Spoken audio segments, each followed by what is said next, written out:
మనందరం కూడా రైతులు తెలంగాణలో ఉన్నటువంటి రైతులందరూ భారతీయ జనతా పార్టీ నాయకత్వాన్ని నిలదీయాల్సిన అవసరం ఉంది. కేంద్రంలో ఉన్నటువంటి బాధ్యత గల వ్యక్తులు బాధ్యత రాహిత్యంగా వివరిస్తారు. 8 మంది లోక్సభ సభ్యులు, రాజ్యసభ సభ్యులుగా లక్ష్మణ్ గారు, కృష్ణయ్య గారు ఉండి కూడా 2 కేంద్ర మంత్రులు కూడా ఈరోజు ఇక్కడ ఎరువుల సరఫరాకు సంబంధించిన పూర్తిగా వైఫల్యం భారతీయ జనతా పార్టీ భరించాల్సిందే.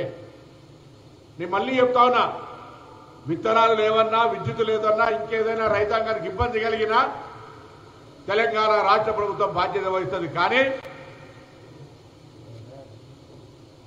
ఎరువులకు సంబంధించి మాత్రం పూర్తిగా తయారు సరఫరా బాధ్యత కేంద్రందే. ఇవాళ మీద కేంద్రం మీద నెట్టుతున్నామని కాదు. ఫెడరల్ సిస్టమ్, రాష్ట్ర కేంద్ర ప్రభుత్వాల విధి నిర్వహణ యొక్క బాధ్యతల్లో మీరు పర్యవేక్షించినప్పుడు కూడా స్పష్టంగా రసాయనాల ఎరువులకు సంబంధించినటువంటి శాఖ కేంద్రంలో ఉంటే తప్ప రాష్ట్రాల్లో ఉండదు. ఒక తెలంగాణ కాదు, దేశంలో ఏ రాష్ట్రంలో ఉండదు. అందుకే ఇలా మరొకసారి కేంద్ర ప్రభుత్వాన్ని డిమాండ్ చేస్తా ఉన్నా. కిషన్ రెడ్డి గారు, బండి సంజయ్ గారు, నిజంగా మీరు తెలంగాణ నుంచి ప్రాతినిధ్యం వహిస్తున్న బిడ్డలైతే తెలంగాణ రైతుల గోసలు మీరు పట్టించుకోదలుచుకుంటే, తెలంగాణ రైతుల గోసలను తీర్చాలనే తపన మీ పార్టీకి ఉంటే ఇలా రైతులకు సంబంధించినటువంటి ఎరువుల సరఫరాకు సంబంధించిన అంశం మీద వెంటనే స్పందించి కేంద్ర మంత్రిని విజ్ఞాపన చేస్తారా, బెదిరిస్తారా, దండం పెడతారా, చేతనైద్దా చేత కాదా, కాకపోతే మమ్మల్ని మేము రమ్మంటారా? ఏదేమైనా ఇలా తెలంగాణ రైతులకు అవసరమైనటువంటి ఈ చివరి దశలో 1 నెల రోజుల పాటు ఇటు వరి, పత్తి, ఇత్తనాలకు సంబంధించినటువంటి దిగుబడులకు సంబంధించిన ప్రభావం పడేటువంటి పరిస్థితి ఉంది. కాబట్టి దయచేసి రాజకీయ కక్ష ఉంటే తెలంగాణ ప్రభుత్వం మీద ఇంకేదైనా విధంగా తీసుకోండి. రాజకీయ వేధింపులు చేయదలుచుకుంటే తెలంగాణ ప్రభుత్వాన్ని, ప్రజలను ఇంకో రకంగా వేధింపులకు గురి చేయండి.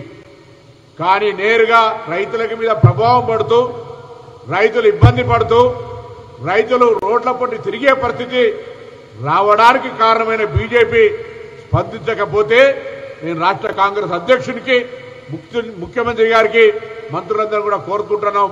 త్వరలోనే భారతీయ జనతా పార్టీ వ్యతిరేకంగా కార్యాచరణ తీసుకుని ఎలా రైతుల సహకారంతో ఒత్తిడి తెచ్చే విధంగా చర్యలు తీసుకుంటాం. మంచి మాటగా సామధాన భేద దండోపాయాలుగా అనేక సందర్భాలు విజ్ఞప్తి చేసినాం. ఇది హెచ్చరికగా భావించుకోండి. ఇలా రైతుల పక్షాన్ని నిల్చునేటువంటి పార్టీగా, రైతులకు అండగా ఉండేటువంటి పార్టీగా, కాంగ్రెస్ పార్టీగా భారతీయ జనతా పార్టీని గట్టిగా డిమాండ్ చేస్తా ఉన్నాం. ఈ బాధ్యత మీది. బాధ్యతను విస్మరించి వ్యవహరించకండి. బాధ్యతను విస్మరించడం వల్ల తెలంగాణ రైతాంగానికి నష్టం జరుగుతోంది. అన్నదాత కష్టాల్లో ఉంటే రేపు తెలంగాణ ప్రజలకు కష్టాలు వస్తాయి. ఇలా దిగుబడి తక్కువైతే రాష్ట్ర ఆదాయం మీద, రైతుల ఆదాయం మీద, తదుపరి రాష్ట్ర మొత్తం వ్యవస్థ మీద ప్రభావం పడేటువంటి అవకాశం ఉంటుంది.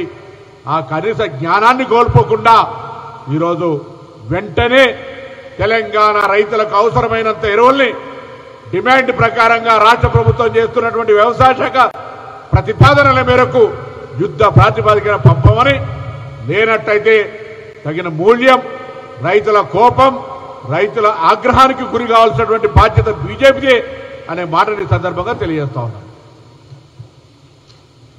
Subscribe us and press the bell icon for more interesting updates.